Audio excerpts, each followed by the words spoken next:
Be the first to like, share, and subscribe to my YouTube channel. Yes, welcome to DC Economics.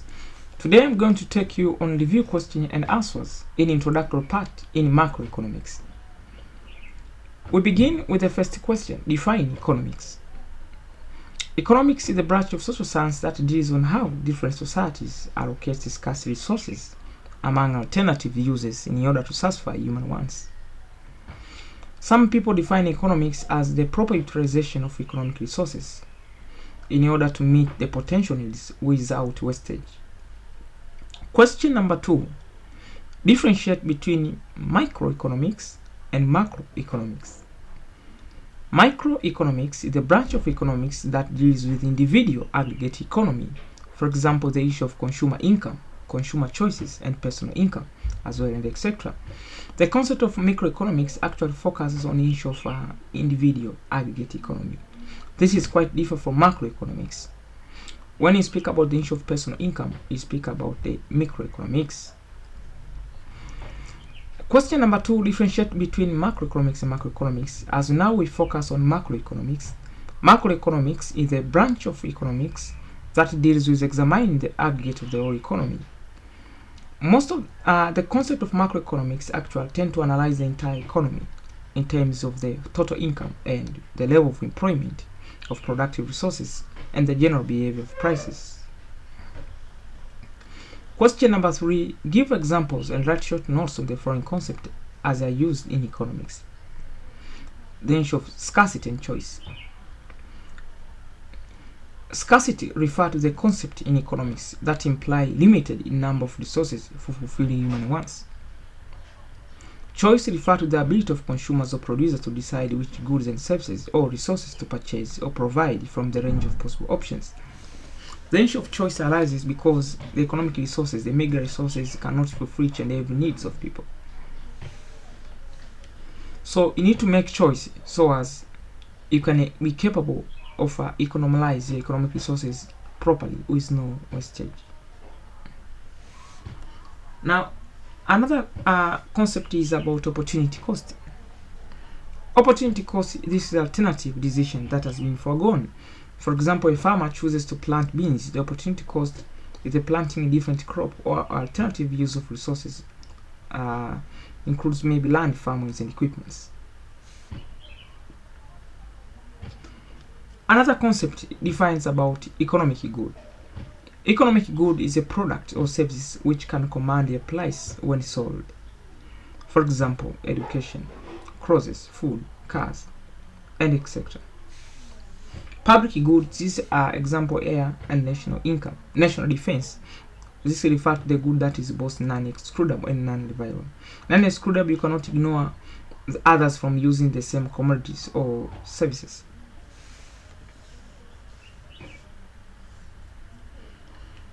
And non-excludable, used by one person, neither presents the access of other people, nor does it reduce the viability to others.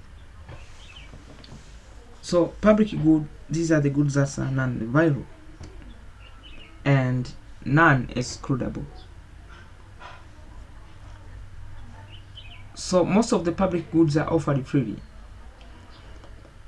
Let's come to economic systems. Question and answers. We begin with the first question in economic system. Define an economic system. Economic system is a mechanism which deals with production, distribution, and consumption of goods and services in a particular society. Question number 2, outline the basic function of economic system. The basic function of economic system tend to address on how we solve the core economic problems, that is how to produce, how to produce, what to produce, and form to produce. What to produce actually refers to the goods and services and the quantity of which that the economy should produce. So because the economic resources are scarcity, you need to think. You cannot produce each and everything you feel to produce. You must make a research. You must make sure you settle down all the measurable ways that it may enable you to produce what is actually give you profitability and actually be consumed exactly by consumers. So the issue of what to produce is very important. So the economic system tends to address on how provide a guide on how to produce. How to produce refers to the choice of combination of factors and the particular techniques to use in producing goods or services. So how to produce is also another key factor. Are you going to use labor-intensive technique or capital-intensive technique in production? For whom to produce refers to how much of the wants of which consumers to be satisfied. You must think, when you produce the certain goods and services, who will be your consumers? Your targeted group for your consumers to purchase your goods will be what? Question number 3, differentiate between capitalist, common and mixed economic system. Capitalist or free market economic system, the type of economic system in which the production, distribution of goods or services take place through the mechanism of free markets, guided by a free price system. We sometimes call the capitalist as a free market economic system, since everything is done through the force of demand and supply in the market. Another type of economic system is what we call a planned economic system. Planned economic system is an economic system in which the single agent makes all the decisions about the production and allocation of goods and services and about the distribution of income. Under planned economy, everything is done under the control of the state. Mixed economic system, this is defined as an economic system that contains both private-owned and state-owned enterprises, or mix of both. Common economy and free market economic system. So, after looking, let's look on another concept. Under mixed economic system, this is defined as the economy that contains both private-owned and state-owned enterprises, as I told you earlier. So, among these economic systems, the most efficient economic system is free market economic system. Another question number 4, explain the economic systems and how it is solved in each economic system or in each core economic problems. Under free market economic system, the problem of how to produce is solved by using the best available technique that usually results in the least cost of production. And the issue of core problems, that is for whom to produce, it is solved under the free market economic system by producing those commodities that satisfy the wants of those people who have money to pay for them. What is produced is actually solved under free market economic system, whereby individuals focus on production of goods that will yield high profitability based on the information in the market for all sold price of goods and services. So let's look on under common economy. Under common economy, or is sometimes called the capitalist, or is sometimes the common economy, is actually different from the capitalist. It answers the 3 economic questions by making allocation decisions central by the government. So all the core economic problems under common economy are answered throughout the decision for making better allocation decisions that are central by the government. Under mixed economy, the economic problems are solved with the help of free price mechanism and a controlled price in the market. Let's come to the review questions on the issue of price mechanism. The question number 1, what is meant by demand and what is demand curve? Demand is the quantity of consumers who are willing and able to buy products at various prices during a given period of time. So the quantity of consumers who are willing and able to buy products at various prices and during a given period of time is also called the demand. We sometimes refer to as the ability and the willingness to purchase a good and services at given prices. Demand curve, this is a graph depicting the relationship between the price of a certain commodity and the quantity of that commodity that is demanded at that price. So actual demand curve tend to show the relationship, the what is sold and at a given price. Question number 2, what are some of the major determinants of demand for a commodity? These are the following are the demand for major determinants of the demand for commodities. The first is the price of goods and services, the income of a buyer, price of related goods, taste or preference of the consumers, together with consumer expectation about whether the price of product will rise or fall in the future. So the price of goods and services actually determines the demand, since when the price goes up, according to the law of demand, the quantity demanded follows, and vice versa is true. So the demand may increase or decrease depending on the effect of price. Also the effect of income. When the income of a consumer increases, we tend to get the results of an increase of purchases or increase in consumption in the market, different from when the income is low. The price of related goods. If the price sometimes are higher out of the expectation of a consumer, this may lead to substitution effect. The consumer may shift to another commodity, depends on what favorable price is actually observed or be appropriate to him or her. Also the taste or preference of a consumer. Taste or preference also may lead to increase in demand or decrease in demand. If actually you sold the goods which are out of their fashions, are out of their preference, you may experience a decrease in demand. To different quite to when the goods and services sold are in the lines of preference and the fashions of a consumer. Also consumer expectation. Some people tend to increase more demand, depends on a certain expectations of a consumer. Question number 4, state the law of demand and why does the demand curve slope downward and to the right. Why demand curve slope from left to right? These are the factors. Law of demand states that at certain equilibriums, when other factors are kept constant, when price increases, quantity demanded follows, and vice versa is true. So the following factors are law of diminishing marginal utility, substitution effect, new buyers on the market, income effect together with marginal utilities. Law of diminishing marginal utility tend to show out at a certain point there will be an increase of more consumptions or high utility due to additional consumption, but there is a certain point the utility will start declining. So it actually implies that when a consumer makes additional more consumption, less satisfaction he or she will obtain from it. Also the issue of substitution effect. When a consumer switches to another commodity due to the effect of price or a fashion or any other factor, this may actually result to our demand curve slope from left to right, as well as new buyers in the markets who enter and intervene in the market and early competition.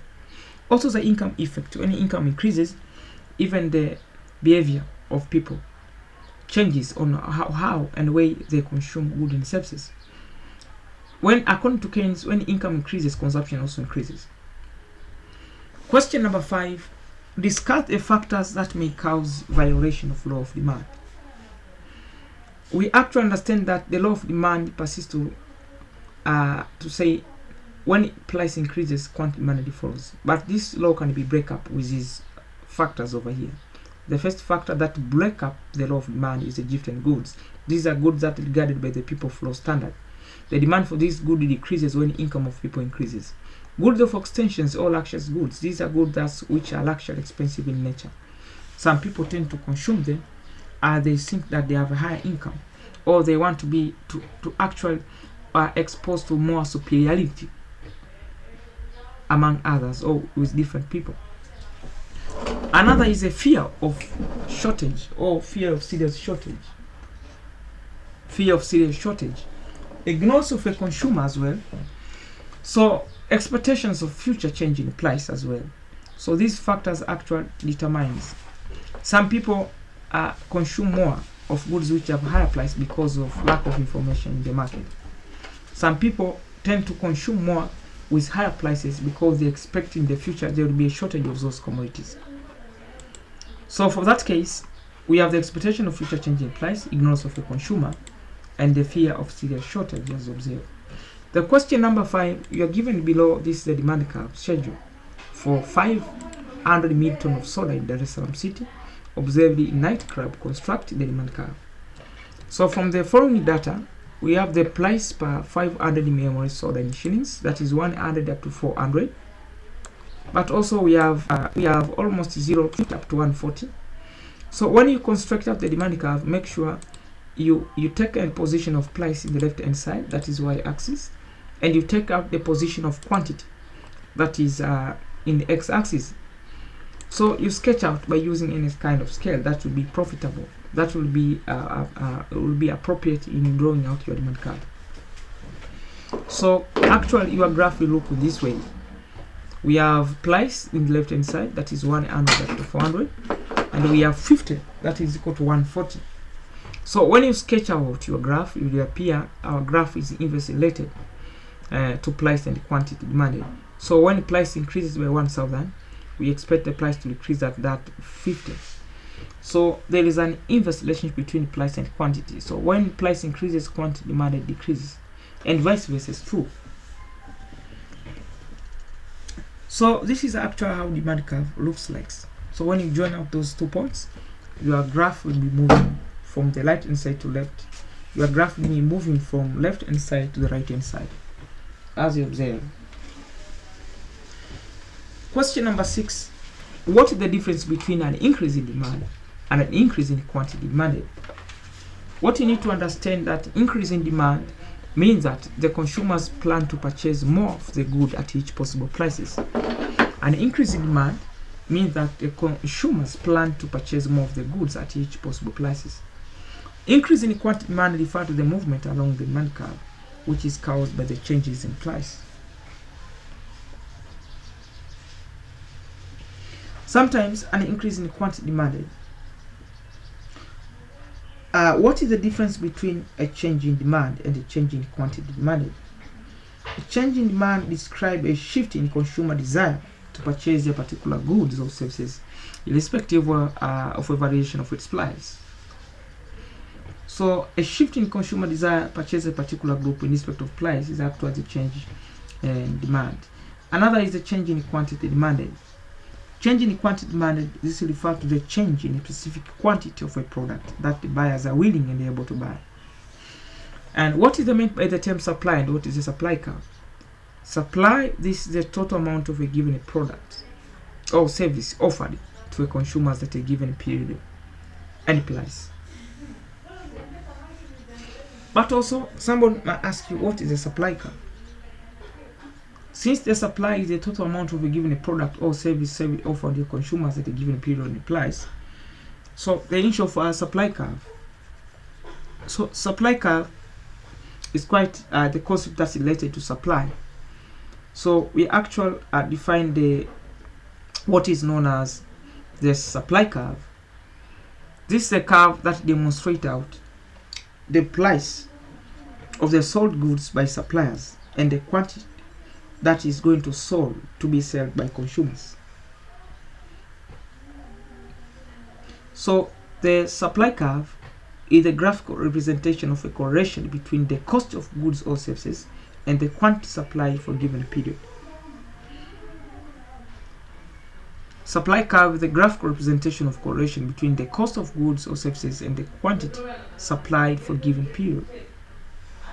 So the cost of goods and services is bear among the producer, and they tend sometimes to shift up those costs by increasing or by set up the price that will be friendly for them to meet those costs that they are incurred at earlier time. We need to understand now what are the determinants of supply. That's the question number 9. What are the major determinants of supply?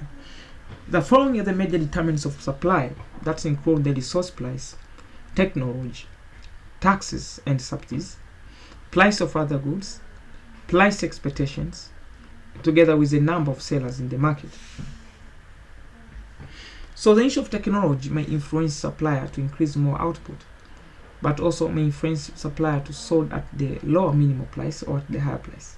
The issue of taxes and subsidies as well may influence the supplier to increase production or to not increase. Regardless that if the suppliers are provided with subsidies, we expect that they will set up a minimum price that would be friendly for consumers. Different from when the price are imposed to the producers are higher, we expect also the price be sold to be higher. And this is a discouragement among the producers in producing the output. So price of other goods as well, price expectation as well. If the producer expect that the price may increase at 4 months to come, this could be a deal for them to make sure they produce at a minimum at a higher price or low price, as well as the number of sellers. So after saying so, I welcome you to DC Economics. That's mark our hand for today. Don't forget to subscribe and watch on other videos on DC Economics. Bye bye.